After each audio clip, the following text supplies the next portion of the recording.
هذا ما كنا نهتدي لولا أن هدانا الله. والصلاة والسلام على سيدنا محمد وعلى آله وصحبه وسلم تسليما كثيرا كثيرا. أما بعد، وقد قال الله تعالى في كلامه العزيز بعد أعوذ بالله من الشيطان الرجيم. بسم الله الرحمن الرحيم. فأنزل الله عليك الكتاب والحكمة وعلمك ما لم تكن تعلم وكان فضل الله عليك عظيما. صدق الله العظيم. எல்லா புகழும் புகழ்ச்சியும் ஏகவல்ல நாயன் அல்லாஹ் ஒருவனுக்கே சொந்தமாகும். ஸலவாத்தும் சலாமும் அகில உலகத்துக்கே அருட்கொடையாக வந்ததித்த அருமை நபி முஹம்மது முஸ்தபா ஸல்லல்லாஹு அலைஹி வஸல்லம் அவர்கள் மீதிலும் அவர்களது வாழ்க்கை வழிமுறைகளை முழுமையாக பின்பற்றி வாழ்ந்த அன்னாரது அருமை தோழர்கள் அவர்களை தொடர்ந்து வந்த அனைத்து அல்லாஹ்வின் நல்லடியார்கள் மீதிலும் உண்டாவதாக. புனித ஜும்மாவுடைய கடமையை நிறைவேற்றுவதற்காக வேண்டி அல்லாஹ்வுடைய இல்லத்தில் வந்து அமர்ந்திருக்கும் அல்லாஹ்வின் நல்லடியார்களே, வாழ்க்கையின் எல்லா கட்டங்களிலும் வல்லநாயன் அல்லாஹுடைய ஏவல்களை எடுத்து நடந்து கொள்ளும்படியும் அவன் விட்டுவிடுமாறு எச்சரிக்கை செய்துள்ள விலக்கல்களை முற்றுமுழுதாக தவிந்து கொள்ளுமாறும் முதலில் எனக்கும் அடுத்ததாக உங்களுக்கு நான் உபதேசம் செய்து கொள்கின்றேன். அருமை சகோதரர்களே, அல்லாஹ்வின் நல்லடியார்களே, வல்லநாயன் அல்லாஹு தஆலா அவனே தான் அனைத்து படைப்பினங்களையும் படைத்து அவைகளை உலகத்திலே வாழ வைத்து கொண்டிருக்கின்றான். அல்லாஹ்வே இந்த விடயத்தை வெளிப்பட்டுகின்றான். அலா லஹுல் ஹல்கு வல் அம்ர், மிக தெளிவாக விளங்கிக் கொள்ளுங்கள், உணர்வுபூர்வமாக இந்த விடயத்தை உள்வாங்கிக் கொள்ளுங்கள். லஹுல் ஹல்க், படைத்த உரிமை அல்லாஹுக்கு மட்டும்தான் இருக்கின்றது.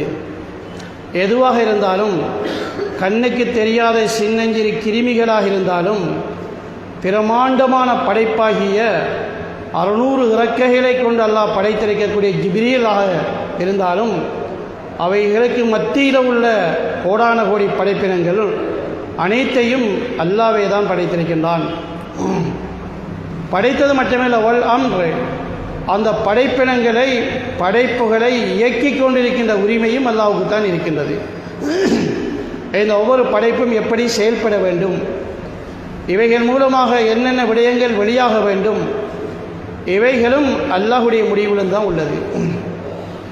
வானத்தை அல்லாஹ் படைத்தான், மேகத்தை அல்லாஹ் படைத்தான், அதிலிருந்து என்ன வெளியாக வேண்டும். சூரியனை அல்லாஹ் படைத்தான், அது எப்படி செயல்பட வேண்டும். இந்த பூமியை அல்லாஹ் படைத்தான், இந்த பூமியில் ஒவ்வொரு பகுதியிலையும் எப்படி எப்படி விடயங்கள் வெளியாக வேண்டும். இது எல்லாமே அல்லாஹ்வுடைய கட்டளைக்கு உட்பட்டதாக இருக்கின்றது. நபி மூசா அலைஹிஸ்ஸலாத்து வஸ்ஸலாம் அவர்கள் மக்களை அல்லாஹ் பக்கம் அழைக்கின்ற நேரத்தில் மக்கள் கேட்டார்கள், மூசாவே, நீ அழைக்கின்ற ரப்பு யார்? ரப்பை பற்றி கேட்டார்கள். எந்த ரப்புன்னு கேட்டார்கள். அது மூசா அலைஹிஸ்ஸலாம் அவர்கள் எந்த அல்லாஹின் பக்கம் அவர்களை அழைத்தார்களோ அந்த அல்லாஹ் எப்படிப்பட்டவன் என்பதற்கு ஒரு விடயத்தை அங்கே முன்வைத்தார்கள். ரப்பி அல்லதி ஆதா குல்ல ஷைஇன் ஹல்கஹு சும்ம ஹதா, என்னுடைய ரப்பு அவன்தான் ஒவ்வொரு படைப்பினங்களுக்கும் படைகோலத்தை எல்லாம் வழங்கியிருக்கின்றான், ஒவ்வொரு படைப்புகளுக்கும் வடிவமைத்திருக்கின்றான். ஒவ்வொரு படைப்பினங்களும் என்னென்ன வடிவத்திலே அமைய வேண்டும். மனிதர்களுடைய இந்த வடிவம், மிருகங்களுக்கு அந்த தோற்றங்கள், பறவைகளுக்கு எத்தனையோ வகை வகையான அமைப்புகள், மரங்கள் இருக்கிற பூக்கள், சில இப்படி பார்த்தோம்னா கோடான கோடி படைப்பினங்கள், இவைகளுக்கு வடிவமைத்தது யார்? நாம் ஒரு கட்டிடத்துக்கு வந்தோம்னா பார்க்குறோம், இந்த கதவை, இந்த ஜன்னலை யார் டிசைன் பண்ணது? அழகாக இருக்குது, புதிய ஒரு டிசைன். இந்த நகை யார் டிசைன் பண்ணது? இது ஒரு புதிய டிசைனில் இருக்குது. கேட்குறோம், யார் டிசைன் பண்ணதுன்னு கேட்குறோம். சிந்திச்சிருக்கிறோமா, இந்த உலகத்தை டிசைன் பண்ணினது யார்? கோடான கோடி படைப்பினங்கள். சரி, நாங்கள் கண்ணால் இதுவரை பார்க்காத பறவைகள் இருக்குது, பார்த்து ஆச்சரியப்படுகிறோம், என்ன அழகாக இருக்குது. சரி, அந்த டிசைன் யார் பண்ணது? என்னென்ன வர்ணங்கள் இருக்கின்றது? கடலிலே நாங்கள் கண்ணால் காணாத மீனினங்கள் எவ்வளவு இருக்குது, கண்டு ஆச்சரியப்படுவோம். இது என்ன அழகாக இருக்குது, என்ன வடிவத்தில் இருக்குது, இப்படியும் வடிவம் ஒன்று இருக்குதா, நாங்கள் கற்பனை கூட பண்ணி வைக்கலையே. சில இதெல்லாம் யார் டிசைன் பண்ணுகிறார்? மூசா அலைஹிஸ்ஸலாம் சொன்னார்கள், இந்த அல்லாஹ் இந்த ஒவ்வொரு படைப்பினங்களுக்கும் வடிவமைத்து சும்மஹதா வாழ்க்கைக்கு வழிகாட்டி இருக்கின்றான். ஒவ்வொரு படைப்பினங்கள் எப்படி வாழ வேண்டும், அது என்ன சாப்பிட வேண்டும், எங்கிருந்து சாப்பிட வேண்டும், எப்படி சாப்பிட வேண்டும், அதனுடைய பாதுகாப்பு என்ன, அதுக்கு நோய்க்குரிய வைத்தியம் என்ன, அதனுடைய இனத்தை பெருக்குவது எப்படி, இப்படி ஒவ்வொரு படைப்பினங்களுக்கு அல்லாஹ் தஆலா வழியை காட்டித்தான் இருக்கின்றார். சும்மா படைத்து உதவும் இல்லை, அவைகள் தானாக உருவாகவும் இல்லை.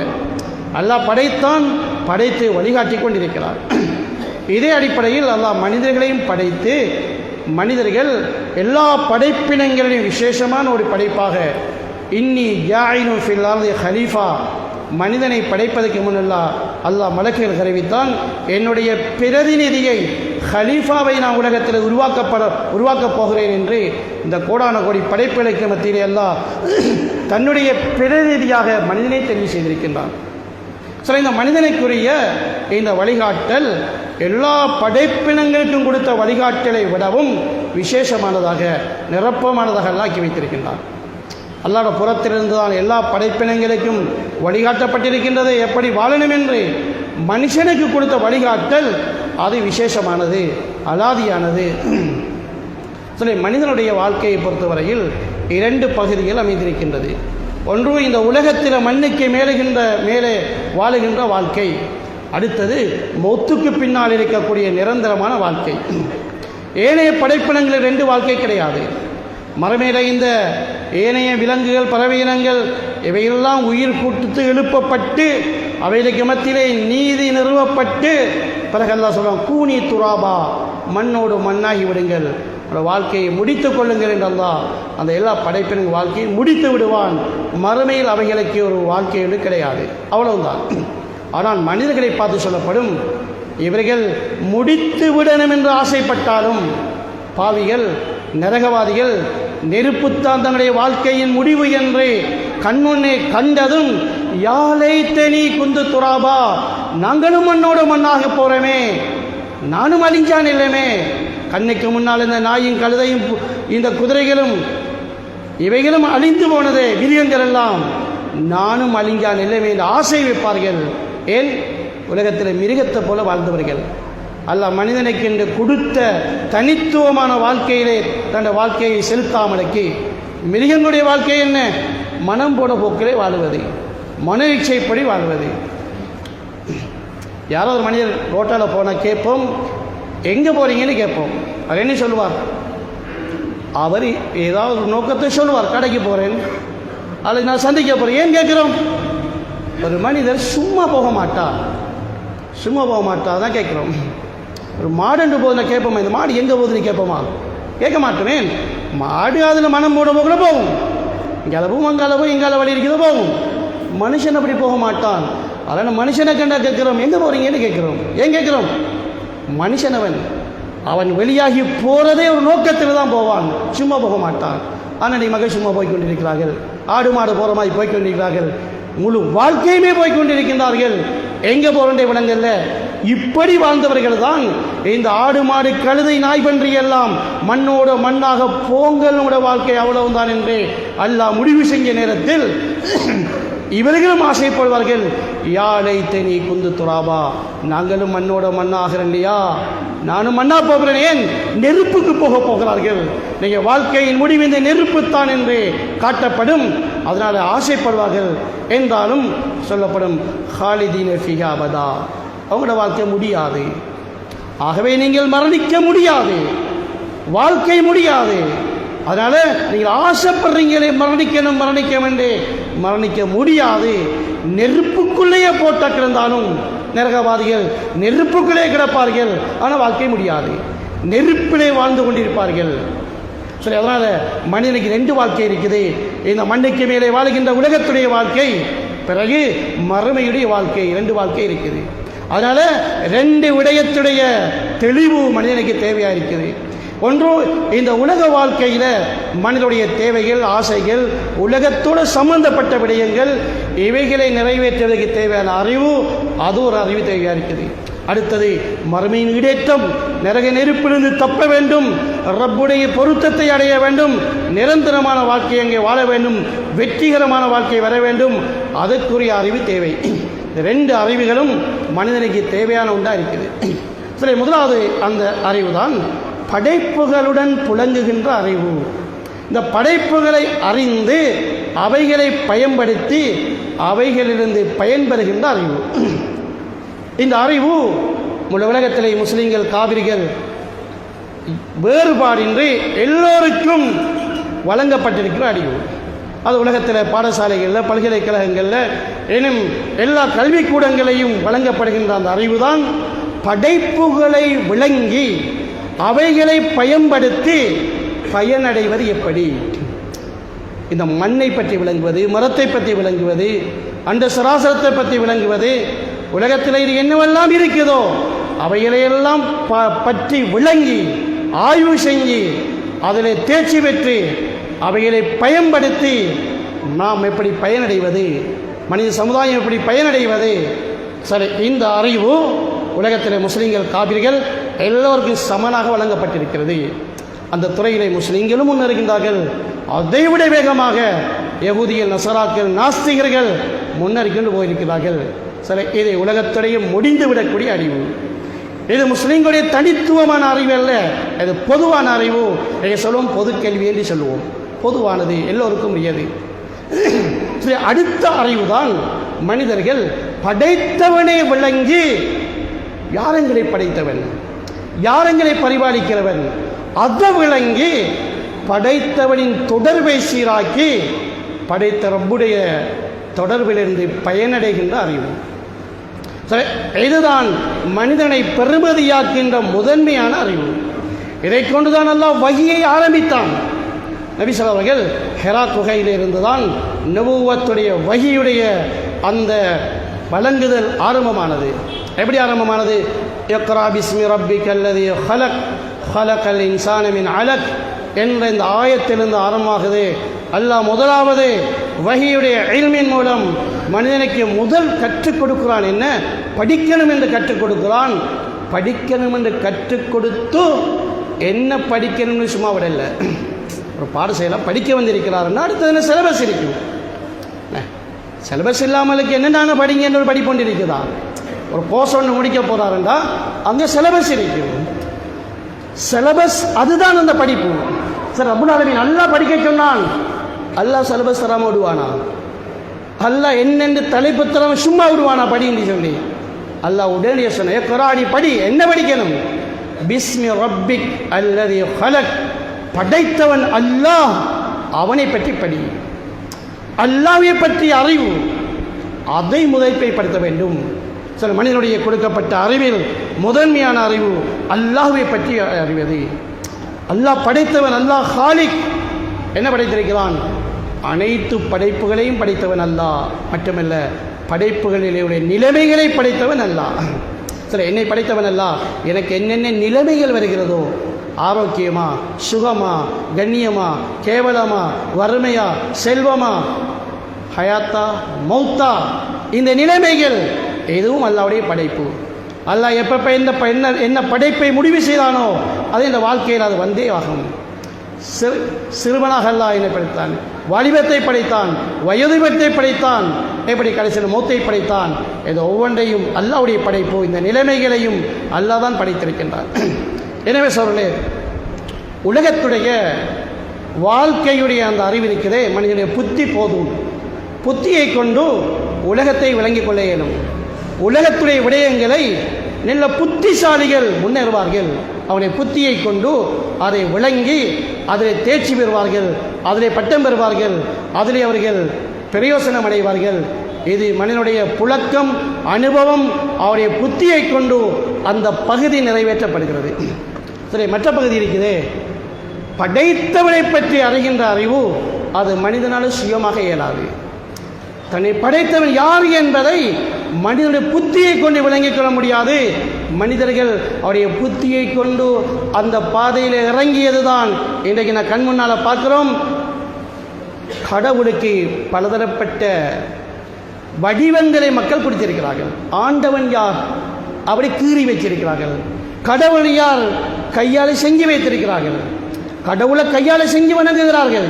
ஏன் அப்படி செய்கிறார்கள்? எப்படி ஏனைய அறிவுகளையும் புத்தியை பயன்படுத்தி முன்னேறினார்களோ, எப்படி சயின்ஸில், டெக்னாலஜியில், எப்படி உலகத்திலே கலைகளில் புத்தியை பயன்படுத்தி அந்த துறையில் புதிய நவீனங்களை கண்டுபிடித்து உலகத்தில் சாதனைகள் செய்தார்களோ, இதிலையும் படைத்தவனை கண்டுபிடிப்பதிலையும் புத்தியை பாவிப்போம் என்று இறங்கினது தான் கையாள கடவுளை செஞ்சு கற்பனை வடிவத்திலே ஆண்டவர்களை அவர்கள் வைத்திருக்கின்றார்கள். அல்லாஹ் தஆலா மனிதனுடைய புத்திக்குள் அடங்கக்கூடிய ஒன்றாக அதை வைக்கவில்லை. அதனால தான் முதல் மனிதன் இந்த விடயத்திலே அவனும் அதில் முழுமை பெற வேண்டும் என்பதனால முதலாவது மனுஷனை எல்லாம் நபியாக படைத்தான். நபிக்கு முன்னால் ஒரு மனிதன் உலகத்தில் வாழ்ந்திருந்தால் அந்த மனிதன் புத்தியை பயன்படுத்தி உலகத்தை பயன்படுத்தியிருப்பான். ஆனால் தன்னை படைச்ச ஆண்டவனை கற்பனையில் அவன் போய் இன்றைய அந்நியர்களுடைய கடவுளை போல ஒன்றெல்லாம் போய் முடுங்கியிருப்பான். அதனால் அல்லாஹ் தஆலா தன்னுடைய ரப்பை, அல்லாஹுவை, படைத்தவனை விளங்குவதற்கு அது நபிதான் வர வேண்டும், நபியாக வர வேண்டும், அல்லது நபிக்கு பின்னால் போக வேண்டும். அந்த அறிவு நபிக்கிட்ட தான் இருக்குது. நபிக்கு எங்கிருந்து வந்தது? நபிக்கு அல்லாஹ் கொடுத்தது. அதனால் ஆதம் அலைஹிஸ்ஸலாம் முதல் மனிதன், முதல் நபி. முதல் மனிதன், முதல் நபி என்பதனால தான் முழுமையான மனிதனாக வாழ முடியும். 2 பகுதிகளும் வரைக்கும் சீராக முடியும். அதனால் அல்லாஹ் தஆலா அந்த அறிவை படைத்தவனை விளங்கி அவருடைய தொடர்பை சீராக்கி படைத்தவனுடைய தொடர்பில் பயன்பெறுவதற்குரிய அந்த அறிவை அல்லாஹ் தஆலா வஹியாக ஆக்கி வைத்திருக்கிறான். அதை வேதமாக அல்லாஹ் பாதுகாத்து தந்திருக்கிறான். அதை விளங்கப்படுத்த அல்லாஹ் நபியை முடிவு செய்திருக்கிறான். அதை பரிமாறுவதற்கு அல்லாஹ் ஜிப்ரீலை அல்லாஹ் பயன்படுத்தியிருக்கிறான். அதுதான் அல்லாஹ் ஞாபகப்படுத்துகிறான் நபியை ஸல்லல்லாஹு அலைஹி பார்த்து, வன்ஸலல்லாஹு அலைக்கல் கிதாபுல் ஹிக்மா, நபியை உங்கள் மீது அல்லாஹ் தஆலா இந்த வேதத்தையும் ஞானத்தையும் அல்லாஹ் உங்கள் மீது இறக்கி இருக்கிறான். வஅல்லமக மா லம் தகுன் தஅலம், உங்களால் அறிய முடியாத விடயங்களை அல்லாஹ் உங்களுக்கு படிப்பித்திருக்கிறான். அது உங்களால் இயலாது, அந்த அறிவு உங்கள்கிட்ட இல்லை. வஅல்லமக மா லம் தகுன் தஅலம் வகான ஃபதுலுல்லாஹி அலைக அலீமா, இது அல்லாஹ்வுடைய மிக பெரும் கொடை உங்கள் மீது அல்லாஹ் வழங்கி இருக்கிறான் என்பதாக அல்லாஹ் தஆலா இந்த அல்லாஹ்வை விளங்குகின்ற அறிவுடைய தனித்துவத்தை பற்றி அல்லாஹ் தஆலா சொல்லி காட்டுகின்றார். ரசூலுல்லாஹி ஸல்லல்லாஹு அலைஹி வஸல்லம் அவர்களை பற்றி அல்லாஹ் சொல்கிறான், நபியாக வந்திருந்தாலும் நபியாக வர இருக்கிறார் என்பதனால அவருக்கு அல்லாஹ்வை தானாக விளங்க இயலாது. மா குந்த ததிரி மல் கிதாப் வல் ஈமான், நபி உங்களுக்கே தெரியாது ஈமான் என்றால் என்ன, உங்களுக்கே தெரியாது கிதாப் என்றால் என்ன, நாங்கள் தான் இந்த நூரை உடைய உள்ளத்திலே ஏற்படுத்தினோம். முஹம்மது ஸல்லல்லாஹு அலைஹி வஸல்லம் அவர்களுக்கு சுயமாக யோசித்து ரப்பை, ஈமானை, ஹிதாயத்தை விளங்க இயலாது, நாங்கள் தான் விளங்கப்படுத்தியிருக்கிறோம் என்று அல்லாஹ் கூறுகிறான் என்றால் இந்த அறிவு மனிதனுடைய புத்தியை கொண்டோ, விவேகத்தை கொண்டோ, அனுபவத்தை கொண்டோ, ஏனைய தொடர்புகளை கொண்டோ இது இயலாது. இது வஹியுடைய இல்மின் தொடர்பின் மூலமாகத்தான் இது கிடைக்க முடியும். நபிமார்களுக்கு அல்லாஹ் தஆலா இந்த இல்மை பொதுவாக எல்லாருக்கும் கொடுத்திருக்கிறான். சிலருக்கு அல்லாஹ் தஆலா உலகத்துடைய விடயங்களை சேர்த்து கொடுத்திருக்கிறான், சிலருக்கு உலகத்தை விடயங்களை குறைத்து கொடுக்கிறான். சில நபிமார்கள் மன்னர்களாக இருந்தார்கள், சில நபிமார்கள் சில குறிப்பிட்ட தொழிலை செய்து கொண்டிருந்தார்கள், ஆடு மேய்த்தார்கள், கவசங்கள் செய்தார்கள், வியாபாரம் செய்தார்கள். இது மாதிரி உலகத்தின் தொடர்பில் ஒவ்வொரு விடயங்கள் செய்தாலும் இந்த நபுவத்தின் இல்மை சமனாக எல்லா நபிமார்களுக்கும் அல்லாஹ் கொடுத்திருந்தான். அதில் குறிப்பாக தாவூத் அலைஹிஸ்ஸலாம் அவர்களுக்கு கொடுக்கப்பட்ட இல்மை பற்றி அவர் கூறுகின்ற பொழுது, உலகத ஆத்தைனா தாவூத வ சுலைமான இல்மா, சுலைமானுக்கும் தாவூதுக்கும் 2 பேரும் இந்த உலகத்திலே உலகத்துடைய அந்த ஞாபகத்துக்களும் பாரியளவு கொடுக்கப்பட்டவர்கள், மன்னர்களாக உணர்ந்தவர்கள், உலகத்தை ஆண்ட மன்னர்களாக உலகத்திலே வாழ்ந்த நபிமார்கள். ஆனால் அல்லாஹ் அவர்களிடத்திலிருந்து தனிப்படுத்தி காட்டுகிறான், உலகத்து ஆட்சியை அல்ல, அவருடைய இல்மை கொடுத்திருந்தோம். அவர்கள் அந்த உலகத்து ஆட்சியை அடைந்தார்கள், இல்மை அடைந்தார்கள். என்ன சொன்னார்கள் தெரியுமா? வகாலா அல்ஹம்துலில்லாஹி அல்லதி ஃபضலனா அலா கஸீரின் மின் இபாதிஹில் முஃமினீன், அதிகமான மூமினான அடியார்களை விட எங்களை சிறப்பாக்கி வைத்த அல்லாஹ்வுக்கு எல்லா புகழும் என்று அல்லாஹ்வை புகழ்ந்தார்கள். எதை கொண்டு அல்லாஹ் சிறப்பாக்கினான்? இல்மை கொண்டு அல்லாஹ் சிறப்பாக்கினான். அவர்கள் ஆட்சி இருந்தது சொல்லவில்லை. சுலைமான் அலைஹிஸ்ஸலாம் சொல்லவில்லை, யாருக்குமே கொடுக்காத ஆட்சியை தந்து அல்லாஹ் என்னை சிறப்பாக்கிட்டான் என்று சொல்லவில்லை. நாம் எல்லாம் அப்படித்தான் பார்க்கிறோம். யாருக்குமே கொடுக்காத ஆட்சி மனிதர்கள் மட்டுமில்ல, மிருகங்கள் மீது, ஜின்கள் மீது, பறவைகள் மீது ஆட்சி செலுத்துறா எப்படி ஆட்சியாக இருக்கும்? அல்லாஹ் அப்படி சிறப்பாக்கினான் என்றுதான் நாங்கள் பார்க்கிறோம். ஆனால் அவர்கள் சொன்னார்கள் அல்லாஹ் எங்களை இல்மை தந்து சிறப்பாக்கினான் என்று. நுபுவத்திலே இல்முடைய முக்கியத்துவத்தை பற்றி அவர்கள் கூறியதை அல்லாஹ் தஆலா குர்ஆனிலே எங்களுக்கு எல்லாம் ஞாபகப்படுத்தினான். சில இந்த இல்மின் மூலமாக அடைய வேண்டியது என்ன? முதலாவது பிரயோசனம் அல்லாஹுவை விளங்கிக் கொள்வதுதான். அல்லாஹுவை விளங்குவதுதான் இதனுடைய சிறப்பு. வெறுமனே படிப்பது சிறப்பல்ல, அந்த படிப்பு பயன்படுத்தப்பட வேண்டும். என்னுடைய ஈஸ்டர்ன் யூனிவர்சிட்டியில் ஒரு லெக்சர் இருந்தார், கிறிஸ்டியன். ஆனால் அவர் சூரத் பக்ராவுடைய 50 ஆயத்துக்களை ரிசர்ச் பண்ணி அதில் அவர் எம்பில் பட்டம் பெற்றிருந்தார். ஆனால் கிறிஸ்டியன். குர்ஆனை ஆய்வு செஞ்ச ஒரு பட்டம் பெற்றிருந்தார். படிப்பிருந்தது, ஆனால் பயன்படுத்தினாரா? இல்லை. ஏன்? இந்த இல்மை பயன்படுத்துவதற்கு ஈமான் தேவை. மின் கருவிகள் இருக்குது, பயன்படுத்தணும். என்ன செய்யணும்? மின்சாரம் தேவை. மின்சாரம் இல்லாட்டி எல்லாம் இருக்கும், ஒன்றும் வேலை செய்யாது. சரி, இந்த இல்மு பயன்படுத்தப்படுறா அதோடைய உயிர், அதோடைய கரண்டு தான் ஈமான். ஈமான் இல்லாத ஒரு மனிதர் குர்ஆனை படித்து ஆய்வு செஞ்சு ஏராளமான மக்கள் இருக்கிறாங்க இன்றைக்கு. ஆனால் அவர்களுக்கு அந்த கரண்ட் இல்லை, ஈமான் உயிர் இல்லை. அதனால் அது பயனடையாது, பயன்படுத்த இயலாதவங்களால். அவங்களால பயன்படுத்த இயலாது, அதனால் அது பயனளிக்க மாட்டாது. அதனால் அந்த இல்முடைய முதல் பயன்பாடு ஈமானாக இருந்து கொண்டிருக்கிறது. இந்த இல்மின் மூலம் ஈமான் அவர்களுக்கு உயிரோட்டம் உள்ளதாக வேண்டும். அந்த ஈமானின் மூலம் அல்லாஹுவை விளங்க வேண்டும். சரி, அல்லாஹுவை விளங்குவதனுடைய ஆரம்பம் இருக்குது. அல்லாஹுவை விளங்கிய ஒரு கட்டம் அல்ல, அல்லாஹுவை விளங்கி முடிக்கலாது. ஏன்னா ஒரு முன்னேற்றம் அடைஞ்ச அதை சொல்லல, விளங்க ஆரம்பித்தது முதலாவது புள்ளி. அதுக்குரிய சிறப்பு என்ன தெரியுமா? விளங்க ஆரம்பிக்கிறார், அல்லாஹ் ஒருவன் இருக்கிறான் என்றதை மட்டும்தான் இப்போ விளங்குகிறார். அங்கே அடுத்த ஸ்டெப் வச்சல்ல, இந்த ஆரம்ப புள்ளிக்கு அல்லாஹ் கொடுக்கிற சிறப்பு என்ன தெரியுமா? சுவர்க்கத்தில் அவருக்கு இந்த உலகத்தை விட 10 மடங்கு பெரிய சுவர்க்கம் கொடுக்கப்படும். இந்த உலகத்தை விட 10 மடங்கு பெருமதி அல்ல, 10 மடங்கு பெரிய சுவர்க்கத்தை எல்லாம் கொடுப்பான். பெருமதி என்ன? புகாரியில் முஸ்லிமில் வரக்கூடிய ஹதீஸ், மௌதி சௌத்தி அஹதிக்கு மினல் ஜன்னா கைர மினத் துன்யா மா ஃபியா. சுவர்க்கத்தில் ஒரு ஷாட்டை வைக்கின்ற நிலப்பகுதி இருக்கிறது. ஷாட்டை கையால் பிடிக்க அடிக்கிறது தானே, அது வைக்கிற நிலப்பகுதி இருக்கிறது. அது பெருமதி என்ன? முழு உலகம், உலகத்தின் அனைத்து வஸ்துக்களை விட சிறந்தது. உலகம் முழுக்க எத்தனை சாட்டை வைக்கலாம்? இந்த பள்ளிக்குள்ளேயே ஆயிரக்கணக்கான சாட்டை வைக்கலாம். உலகம் முழுக்க எத்தனை சாட்டை வைக்கலாம்? அத்தனை எண்ணிக்கையின் அளவு உலக பெருமதிந்தா அது மனுஷனை சிந்தனைக்கே படாது. இது என்னது? அல்லாஹ்வை விளங்க ஆரம்பித்தது.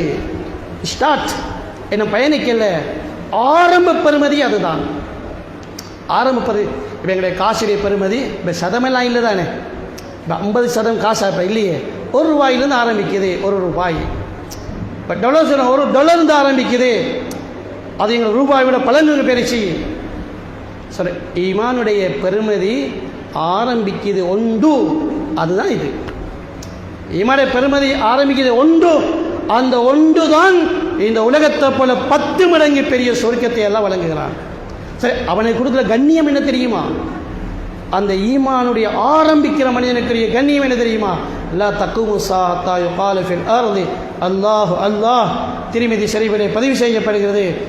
அல்லாஹ் என்று சொல்லுகின்ற ஒரு மனிதன், அல்லாஹ்னு சொல்லுகிறான், அல்லாஹ் வழிபடலை, பாவத்தெல்லாம் கிடக்கிறான், நன்மையான காரியம் தொலைவே இல்லை, திக்ரே செய்யல, அல்லாஹ்னு சொல்லுகிறான்.